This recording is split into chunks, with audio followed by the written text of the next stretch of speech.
It's been 11 years since the introduction of the very first iPhone. This is the iPhone 1, or the first generation iPhone, if you want to correct me there. And you can slide to unlock and you can see it still boots up and it still works to this day. Now, granted, there has been a massive evolution to the iPhone series, the most popular consumer product in the history of mankind. You see, they went to the iPhone 3 series and it had a plastic back, which had infamously cracked here on the 3G. Then we went to the 4 series, which had the glass back in the front. This thing was beautiful.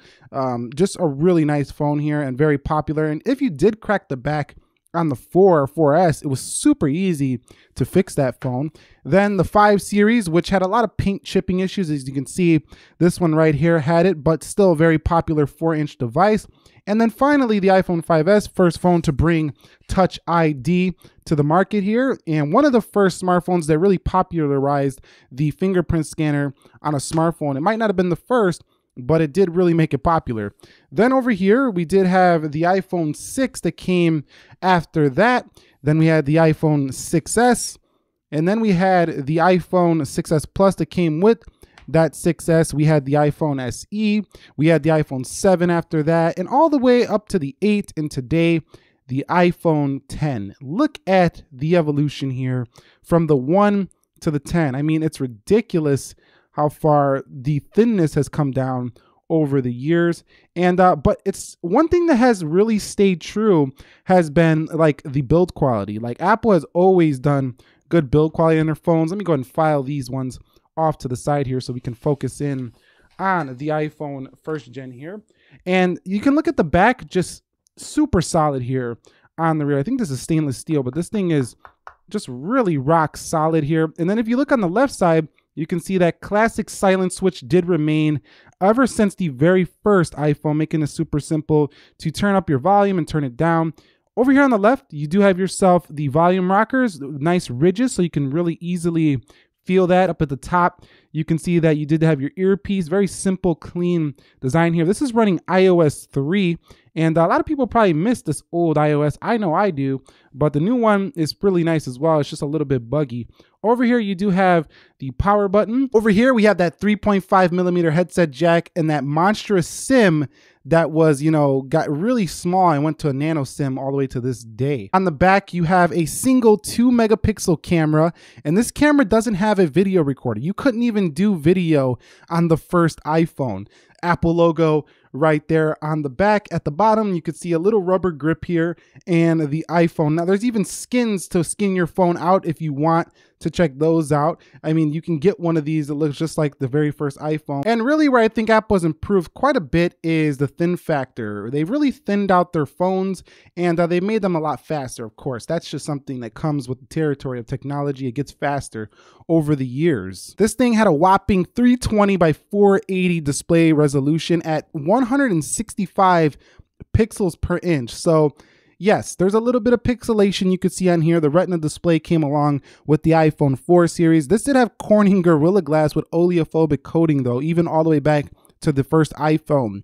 This had a 412 megahertz CPU, and this thing was only upgradable to iOS 3.1.3, which I do actually have installed here on the first gen iPhone. And surprisingly to this day, this iPhone is actually still usable as a phone. Of course, you're not going to be able to use the internet that well on here unless you want to wait for the rest of your life, but still, it's going to get the job done. I mean, I was even on the Apple website earlier, and look at this. You could still actually browse a website. Yeah, you get some checker pattern. You don't see that anymore.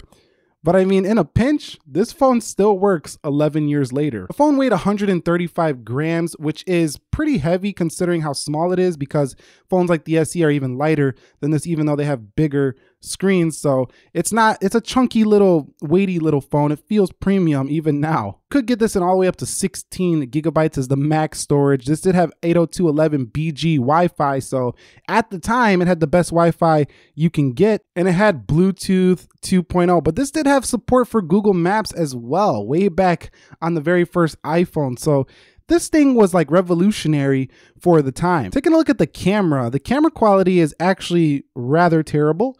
And most phones these days can really just crush anything from way back, of course. And when you got a budget phone and you're saying the camera quality is not that great, just take a look at the quality you get from the first gen iPhone, and I think that will change your mind up quite a bit. I mean, this phone, I mean, we've come a long way, and even budget phones have incredible cameras compared to what we were using back in the day. The App Store is super outdated here, and it hasn't been updated. This phone just doesn't have the power, but for what it does run, it surprisingly still works here, even in 2018. Let's take a look at the size comparison again with some of the other iPhones. We've seen the iPhone 10.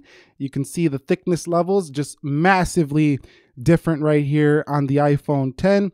Let's take a look at it versus like a Plus model iPhone, 6S Plus, for example, and boom, just massively thinner there on the iPhone 6S Plus. So if you have any of these older iPhones and you're not happy about it, like, just take a look at this phone and then you might appreciate your phone a little bit more.